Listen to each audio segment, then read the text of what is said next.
అందరికీ నమస్కారం. ఈరోజు ఉదయం నుంచి కూడా ఒక ఫేక్ వీడియో పెట్టి ఒక 2 తోక టీవీల్లో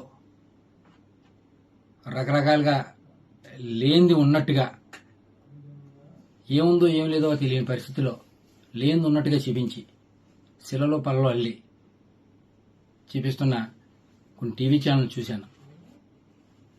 ఆ టీవీ ఛానల్ పరిస్థితి చూసి దాని గురించి మీ అందరికీ చెప్దాం ఉద్దేశంతో ఈరోజు మీ ముందుకు ఇలా వచ్చా.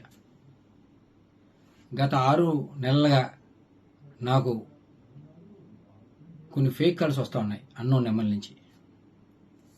నేను కొన్నిసార్లు ఎత్తలేదు, ఒకసారి ఎత్తే హలో అని వెంటనే వాట్సాప్ కాల్ చేస్తాను ఫోన్ పెట్టేశారు. వాట్సాప్ కాల్ చేయడంతోనే నేను ఎత్తిన వెంటనే మీ వీడియో నా దగ్గర ఉంది, మీరు మర్యాదగా మాకు డబ్బులు ఇవ్వండి, ఇవ్వకపోతే ఆ వీడియో బయట పెడతాం అని చెప్తే, ఏం చేసుకుంటే చేసుకో, ఏ వీడియో నా దగ్గర ఏమి ఉండదు, మీ దగ్గర అది అటువంటి వీడియోలు ఏమి ఉండవు, మీరు ఏం చేసుకుంటే చేసుకోండి నేను చెప్పాను. చెప్తే వెంటనే ఒక వీడియో పెట్టి వాట్సాప్లో నేను చూస్తున్నాగానే మళ్ళీ డిలీట్ చేశాడు. తీరా ఆ వీడియో చూస్తే ఒక ఫంక్షన్లో ఒక ఫ్రెండ్ తాలూకా వాళ్ళ అబ్బాయి పుట్టినరోజు అయితే విషయం చెప్పమని వీడియో కాల్ చేస్తే ఆ వీడియో కాల్లో విషయం చెప్పాను. దాన్ని కొంచెం వీడియో కట్ చేసి దానికి ప్రైవేట్ పార్ట్లు యాడ్ చేసి ఫేక్ వీడియో తయారు చేసి నన్ను బ్లాక్మెయిల్ చేసి తద్వారా వాళ్ళు డబ్బులు గుంజుదామని ప్రయత్నం చేశారు. చాలాసార్లు ప్రయత్నం చేశారు, ఎన్నో రకాలుగా థ్రెట్ చేశారు. నేను ఎక్కడ కూడా, ఎందుకంటే నేను తప్పు చేయలేదు, నా అటువంటి వీడియో లేవు కాబట్టి నేను ధైర్యంగా మీరు ఏం చేసుకుంటారంటే చేసుకున్నాను.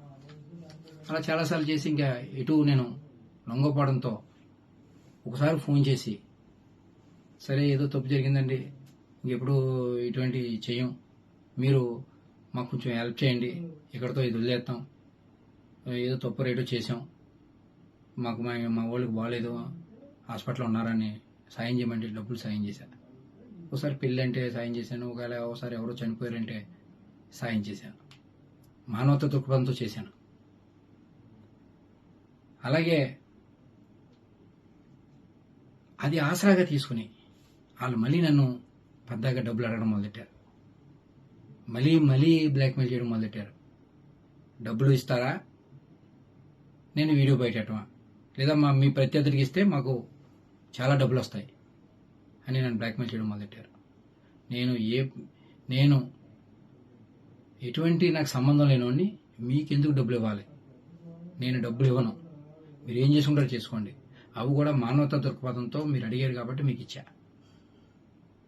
నేను మాత్రం ఇచ్చే పరిస్థితి లేదని చెప్పడంతో సరే అయితే మీ రాజకీయ ప్రత్యర్థులకు ఇచ్చుకుంటామని వెళ్ళిపోయారు. అలా కొన్ని రోజులు నాకు మెసేజ్లు పెట్టారు, చాలా నెల రోజుల వరకు పెట్టారు. సుమారుగా 6 నెలలు నాకు నరకం చూపించారు, చాలా రకాలుగా వేధించారు, ఎన్నో రకాలుగా ఇబ్బంది పెట్టారు.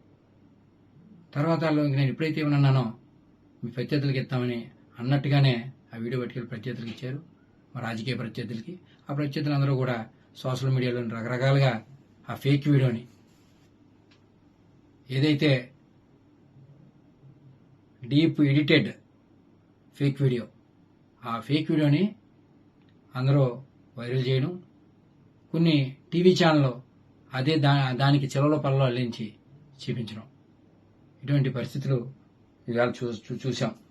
అందుకని గతంలోనే నేను జూన్ 1వ తారీఖునే ఇటువంటి నాకు చట్టింగ్ కాళ్ళు వస్తున్నాయని అప్పటి సీఏ ఒక నెంబర్ ఇచ్చి ఆయన సీఏ గారికి కూడా చెప్పడం జరిగింది. దీని మీద వెరిఫై చేసి నాకు ఫేక్ వస్తున్నాయి, ఎవరో ఏంటని కూడా చెప్పిన వార్తలుగా కూడా చెప్పాను అప్పుడు. తర్వాత తదనంతరం వెళ్ళో ఈ మధ్యకాలంలో బాగా నన్ను వేధించడం మొదలెడితే అప్పుడు వెంటనే నేను మన ఎస్పీ గారికి, ఏఎస్పీ గారికి చెప్పడం జరిగింది. రిటర్న్గా పోలీస్ స్టేషన్లో కూడా కంప్లైంట్ ఇచ్చాను. దానికి సంబంధించిన అన్ని డాక్యుమెంట్లు ఇమ్మన్నారు. ఈ 6 నెలల్లో మాకు వాళ్ళకి జరిగిన ట్రాన్సాక్షన్ ప్రతిదీ కూడా అన్నీ కూడా పోలీసు వాళ్ళకి సమర్పించాను. దాని మీద ఎంక్వైరీ చేసి తగు న్యాయం చేయమని కోరడం జరిగింది. నిజం ఇవ్వాలి కాబట్టి రేపన్నా తెలిసింది. ఖచ్చితంగా భగవంతుడే ఉన్నాడు.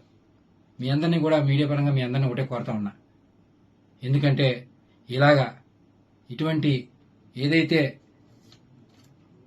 ఈ టెక్నాలజీని వాడి చాలా మందిని ఇబ్బంది పడే పరిస్థితులు గతంలో చాలా చూసాం మనం. ఇవాళ నేను ఒక బాధితుడిని.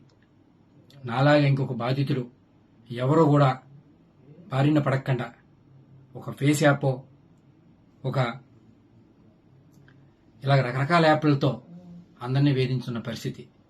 నాలాగా ఇంకొక బాధితుడు బాధపడకుండా ఇలాగా ఫేక్ వీడియోలు పెట్టి డబ్బుల గురించి ప్రయత్నం చేసే వాళ్ళకి సహాయ సహకారాలు అందకుండా అడ్డుకట్ట వేయాలని మీరందరూ ఆ దిశగా సహాయ సహకారాలు అందియాలని వీళ్ళందరినీ కూడా చేతులు జోడించి వీళ్ళందరినీ అభ్యర్థిస్తా ఉన్నా.